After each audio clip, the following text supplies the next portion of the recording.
Pull a chair to the table inside you right now. I am already at the door, and the door is the entryway of the very life you have been hesitating to invite me into. Not the room you keep ready for company, not the section you would show a visitor on a tour.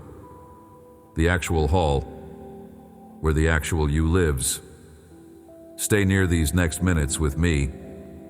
Before this short message ends, I want to show you why I have chosen to come to your hearth on a day you did not feel prepared. And I want to set into your hand one line a small tax collector heard once with his own ears.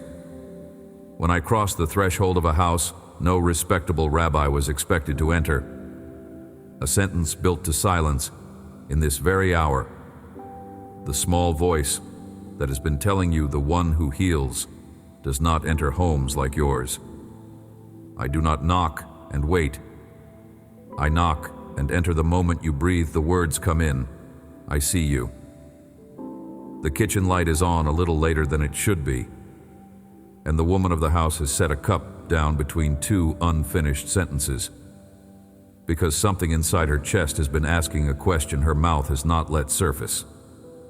A father stands in the hallway between the bedroom and the front entry, and he has been pretending for so many seasons that the strange weight he carries from room to room is just being tired. A grown child has come back to the parental hall with bags and a story that does not yet have a name. A widow walks across a floor that holds the echo of two pairs of footsteps, and now holds only one. A young one has been hiding in the small room at the end of the corridor, embarrassed by a hunger for me that none of her friends would understand. Not one of those hallways is hidden from my eye. Each lamp burning a little late, each conversation that ended before the real sentence got spoken, each plate set out for an absence that never arrived. Every detail of your hearth has been logged on my side. The friend who used to ask after the inside of your house stopped asking, not because she stopped caring, but because the answer began to repeat. A morning conversation between us has gotten shorter, not from indifference, but because the gap between the home you imagined you would have by now and the home you actually live in began to feel too wide to name. Bills stacked on a counter, a relative who did not call, the diagnosis whose paperwork has been moved from drawer to drawer all year, the marriage that has been quietly tilting toward a wall neither of you knows how to discuss, the child whose silence at dinner has begun to sound like the silence before a leaving. None of those small shadows around your table have escaped me. I've been watching the lamp on the porch flicker, and I've been walking up the step. I am not arriving for an inspection. I'm arriving because I love this hall. The dishes do not need to be done before I cross the frame.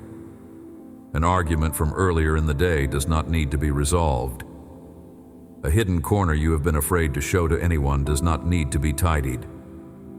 A guest worried about your housekeeping is not the kind of guest I am. I'm the kind who walks in and asks where the bread is, because the meal we are about to share matters more to me than the polished surface around it. Open both hands in your lap, palms facing up.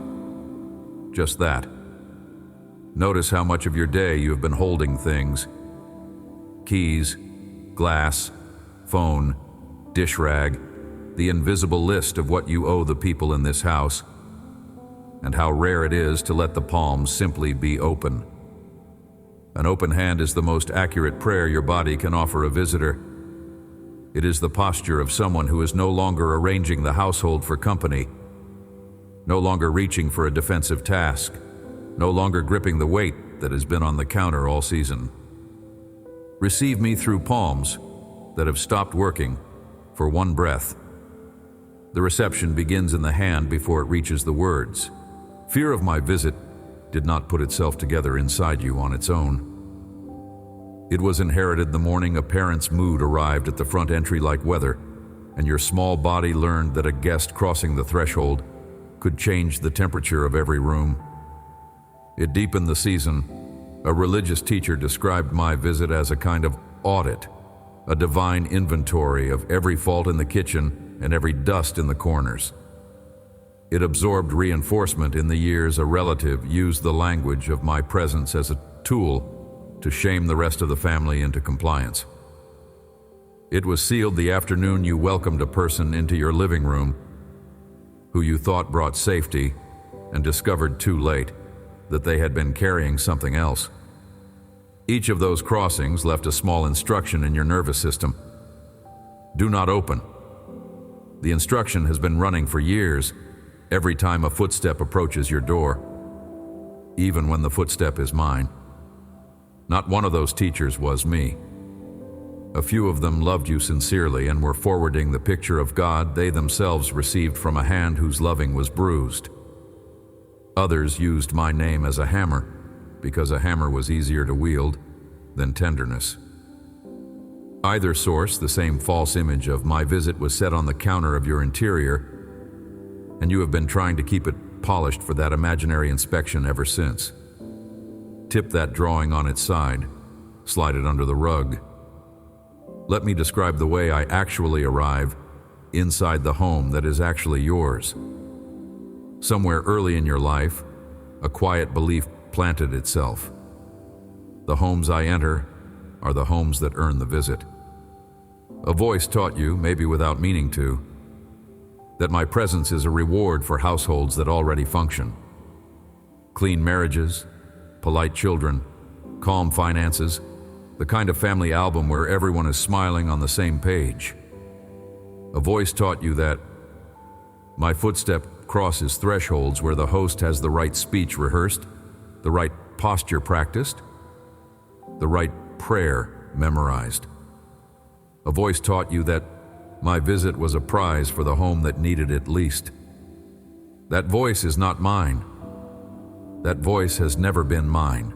Hearths most pleased to host me down through the ages have been the ones with crumbs on a table and a small child crying in the back room.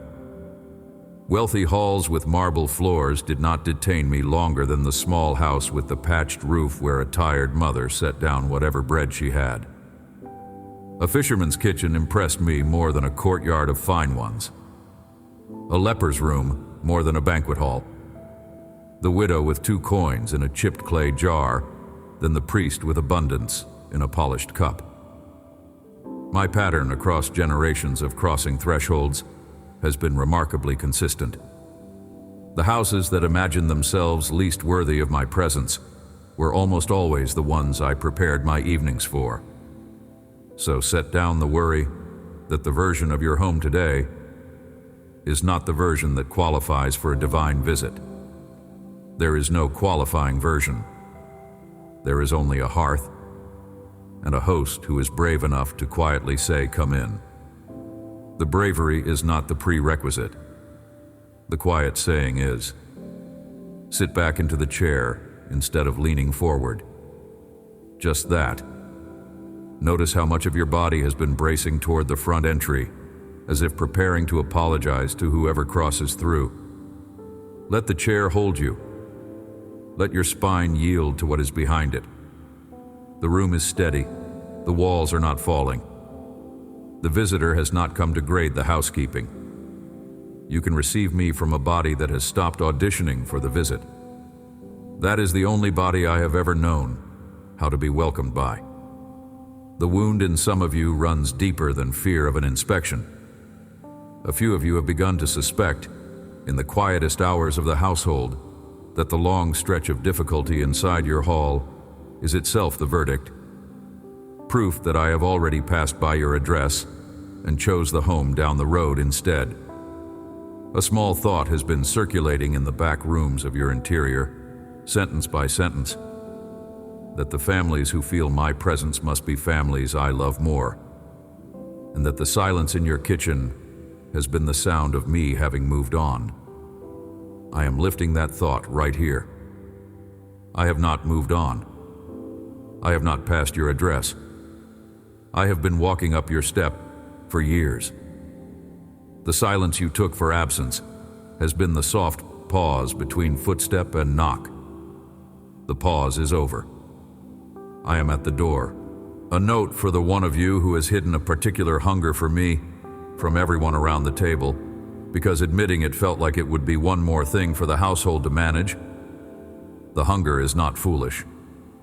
The hunger has been the lamp on the porch the entire stretch. The hunger is how a host knows the visit is real before the guest is visible. I have been seeing the lamp from far down the road. I have been walking toward it the whole way. There is a particular scene I have been carrying down the generations for you. It belongs to a story whose echo has outlived every empire that tried to bury it. This story belongs to anyone who was ever told the divine guest does not enter their kind of address. It belongs to anyone whose name showed up on a list of people considered unwelcome at God's table, and it belongs especially to the small host who has been climbing higher and higher into the branches of their own life, just to catch a glimpse of me as I pass, secretly certain I would never stop and call their name out loud. Hear it now. Picture a small man named Zacchaeus in the dusty streets of Jericho, a chief tax collector, wealthy, despised, a trader in fine sandals for collecting Roman tribute from his own people. No invitation to weddings, no welcome near the front of any synagogue. His whole village had quietly agreed. Whatever heaven was, his name was not on the list. A hunger that he could not name made him want to see me as I passed through. Pushed to the back of the crowd by taller bodies, he did something undignified for a man of his station. Climbed up into a sycamore tree just to glimpse me from the branches. I stopped under that tree. I lifted my eyes. I called his name. Then I said the sentence no one expected. "Come down, because I must stay at your house." A whole crowd gasped. He has gone to be the guest of a sinner. They were protecting the picture of God they had been raised on. That picture had been wrong. I went into his home. I sat at his table. I did not enter to scold or to begin with a list of violations. I entered to share a meal. Something shifted across that supper. Without prompting, the small host stood and made a vow no one in his town ever expected him to make. Half of his possessions to the poor, fourfold restitution to anyone he had defrauded. My visit had reordered an entire life inside the time it took to serve a meal. Transformation did not begin with a sermon. It began with a guest crossing a threshold an entire village had marked as closed. I responded with words that have outlasted the empires that came after. This is what I said. Luke chapter 19, verse 9. Today salvation has come to this house, since he also is a son of Abraham. Walk it slowly with me. Quick eyes miss most of what is folded inside these syllables. Today. Notice the timing. Not eventually. Not someday when he has cleaned the rest of his finances. Not next year, when he has earned back the trust of the community. Today. The salvation arrived inside the same hours as the visit. Elsewhere I put it this way. Behold, now is the favorable time. And the now is not a poetic word. It is a literal one. The salvation that came to that house did not wait for proof of improvement. It arrived alongside the entrance. Salvation. The word is wider than your interior has been letting it be. Most of you have heard salvation as a courtroom transaction. Guilty, made not guilty by a legal arrangement happening somewhere far away. The word is bigger. Salvation, in the language it was spoken in, carried the sense of wholeness, rescue, healing, body and soul and household all being made well at once. What walked into that home was not only forgiveness, it was healing. A healing that begins in the soul and works outward into the finances, the marriage, the children, the floor under the table. That is what I came to bring to your address. Not a transaction in a distant office. A wholeness that begins at the entry and works outward through every chamber of your house. Has come. Listen to the verb. Not is about to come. Not may come if certain conditions are met. Has come. The arrival is past tense at the moment I am speaking it. Visit and salvation are the same event. Salvation did not require the host to manufacture it later by his own labor. It walked in with me. He only had to receive. The receiving showed up afterwards as restitution and generosity, but salvation itself preceded the response. Order matters. Visit comes first. Change comes after. To this house. Notice the address. Not to this synagogue. Not to this temple. Not to this council of religious experts in the city center. To this house. Salvation is delivered to the address of the host, not to the address of the institution. Remember what I told my friends. Where 2 or 3 are gathered in my name, there I am in their midst. And the gathering is not required to be official. A kitchen counts, a bedroom counts.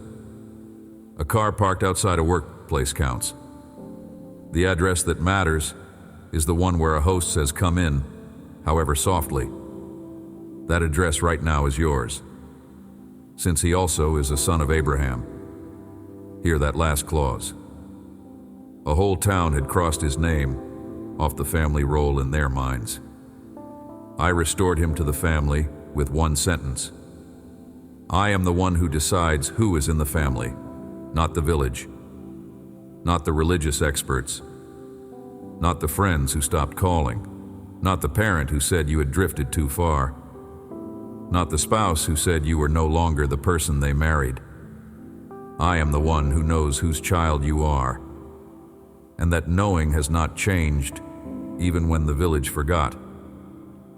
Through another mouth, in a letter to a small community far from Jericho, I once said, "Believe in the Lord Jesus, and you will be saved, you and your household."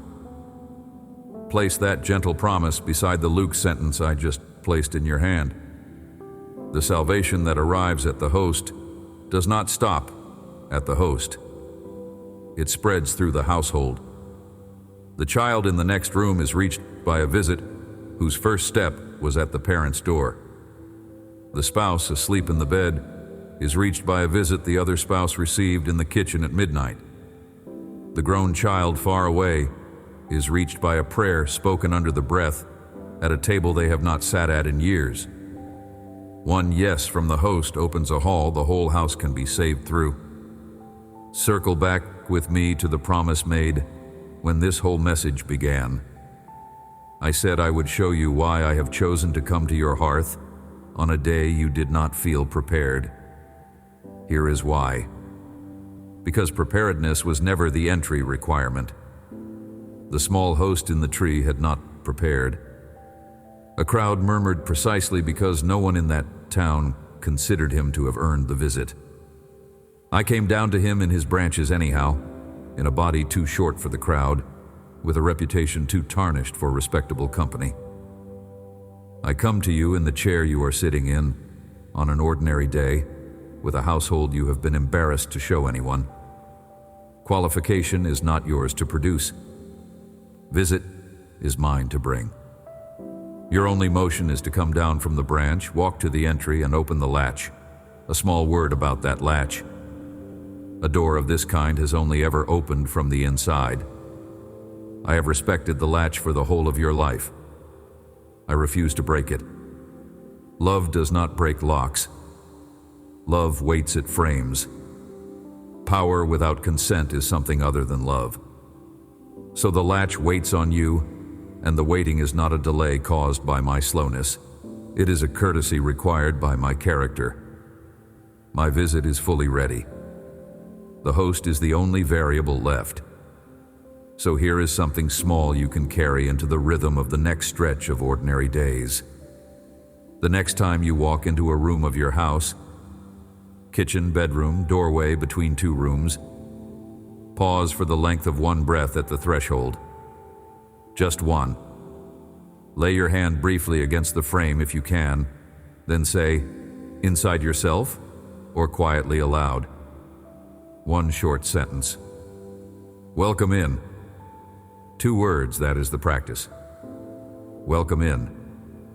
You are speaking to me, but you are also retraining the very interior of the home to expect a friendly visit instead of an inspection. The threshold gets used to swinging open with that sentence on it. The room gets used to receiving a guest who is not a threat. The house begins to feel like a house that hosts the one who heals, instead of a house bracing against the one who judges. Nothing very dramatic will happen the first time you try this.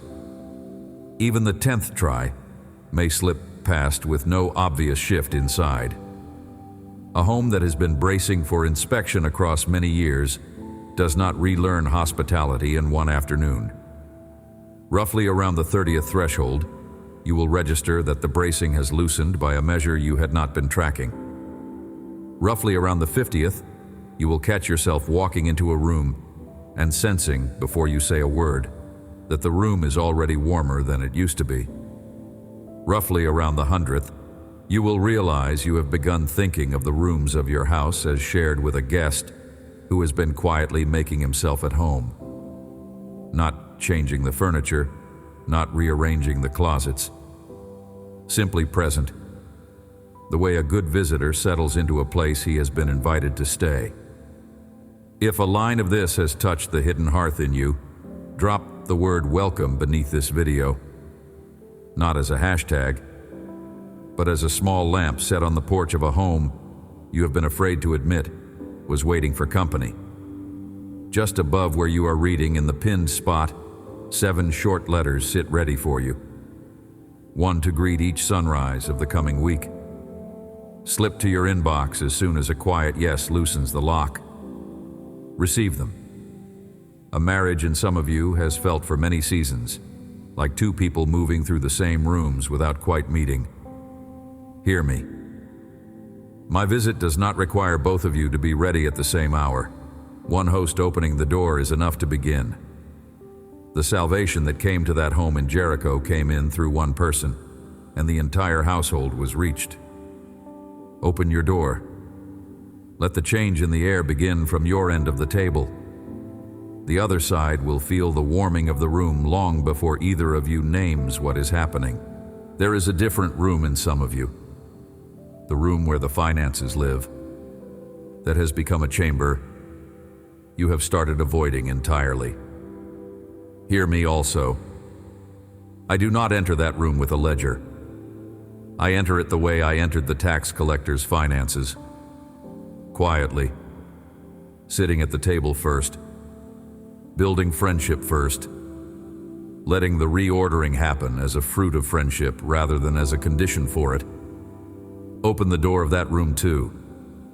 A lamp on the desk does not have to be turned off when I walk in. Papers do not have to be hidden. Numbers do not scare me. They are not the reason I came. I came to be near the host. Numbers will be addressed in the order I addressed them in Jericho, after the meal, not before it. A different hall lives in the body of some of you, and that hall has been the one you were most ashamed to invite me into because of an illness, an addiction, a weight, a wound, a chapter you cannot believe a holy guest would step inside. Hear this carefully. Your body is the first hall I enter. Your body has always been first. I formed it. I numbered the hairs on its head before its first breath. I have not been waiting at the door of your body for it to become presentable. I have been waiting because love waits. Open the latch of that room too. Healing that arrived in Jericho did not stop at the soul. It spread outward into the limbs, the appetite, the manner of walking, the way the host handled his coin purse. The same outward spread is what I bring through your front entry. Your body is not the embarrassing room. Your body is the room I came to share supper in. A parent in some of you has stopped praying out loud over a child who walked far from me because the grief got too sharp to articulate at the table. Hear me. My visit reaches the child through the household, even when the child is not in the house at the moment. A transformation in Jericho reached people who were not in the room where supper happened. Fourfold restitution went to neighbors who had no idea in their mourning that the man who had defrauded them would be making them whole by sundown. The visit you are about to receive will reach the child whose chair has been empty. A corridor by which it reaches them is not for you to map. The corridor is mine. Open the door. Let me handle the corridor. A religious authority has told some of you that your house is the kind that disqualifies you from a divine visit, that the divorce, the past, the orientation of someone you love, the doctrine you have privately doubted, the way you raised your children, the way you have failed to raise your children, marks your address as one I will pass by. Hear me clearly.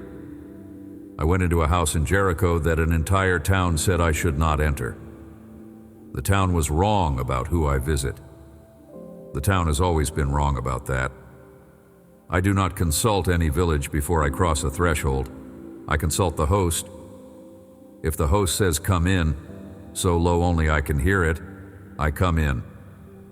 The list any village keeps does not match the list I keep. The list I keep has your name on it. A weight from a generation back sits inside some of your households. A pattern of addiction, a pattern of fear, a pattern of broken homes you have been afraid to name out loud because naming it felt like passing it forward. Hear this also. My visit interrupts patterns that have been running through bloodlines longer than any of the living members of your family can remember. As I once interrupted a pattern of fraud and exclusion with one supper, I am ready to interrupt the pattern in yours. The interruption begins at the threshold. It begins with the host. It begins with you speaking a soft, "Come in," on behalf of a house that includes people you cannot yet see at the table. Take the line with you once more, the way you take a true word from a friend walking you to the gate. I do not knock and wait. I knock and enter the moment you breathe, the words come in. Lay that sentence against the frame of the next bedroom you walk into. Set it down on the kitchen counter beside the cup. Speak it under your breath when you turn the key in the front lock at the end of a long day. The sentence remains true, whether the senses confirm it in this hour or not.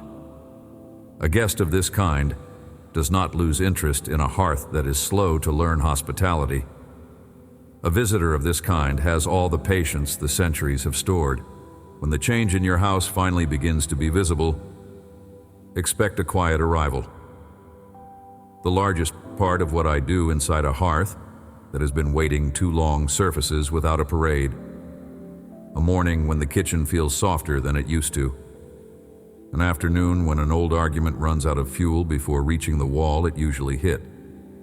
An evening when you set the table for two even though only one is eating, because the second presence has begun to feel real enough to keep a place for. A night when a child you had stopped reaching crosses the hallway and sits beside you for no announced reason. Those are the small, visible footprints of a guest already at work in your halls. Honor them. Do not dismiss them as accidents of mood. They are mine. They are part of the visit that began the hour the words come in first left your lips and have continued in your house every hour since. Amen. If these words reached a hidden hallway in you, 7 short letters are sitting in the pinned spot beneath this video. One to greet each sunrise of the coming week, dropped into your inbox the moment a quiet yes loosens the lock. Receive them. Pass this along to someone whose home has been bracing for an inspection from me that was never going to come. Tap subscribe so the next word reaches your door before the old worry returns. No hearth was ever meant to be hosted alone.